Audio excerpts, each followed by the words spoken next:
Former RNC spokesperson Elizabeth Pipko is here with me now in New York City. Elizabeth, you've been outspoken against anti-Semitism in America. Okay, put it in context. Is Trump going after Harvard because of anti-Semitism or because of the university's history of leftist politics? Well, I certainly think anti-Semitism is a piece of it, right? Jewish students have not felt safe in our major universities for nearly 19 months now. The fact is Jewish students are being attacked, they are being harmed, they're being spit on, they're being kept from going into classes, they're being targeted. Is that still going on? It is still going on. I get messages daily about this. But the fact is, when your Department of Homeland Security is talking about a possible national security threat, possible ties to the Chinese Communist Party, this obviously goes a lot deeper and a lot further than just leftist policies or leftist views. There's talk that $3 billion in grants will be taken off Harvard and will go to trade schools. I mean, you might say that's very opposite from Harvard. What do you say to that?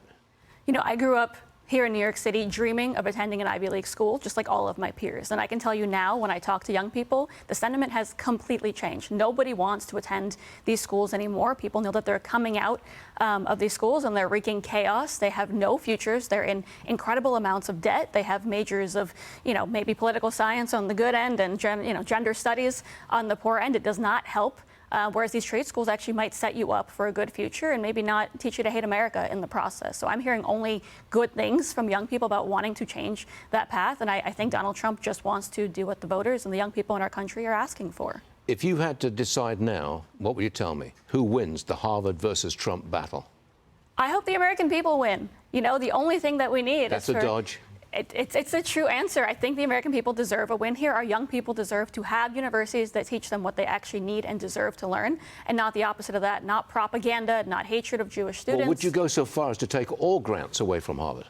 I think Harvard, that is a suggestion. It is a suggestion. I think if Harvard complies with certain requests by our government, they're not even going to find themselves in that mess. But if they can't even supply the names or the countries of origin of some of these international students, they're going to face the consequences. And they do have $53 billion in their reserves, which is a lot of money. You might say, Elizabeth, thanks so much for joining us. Thank Appreciate you. it. Always.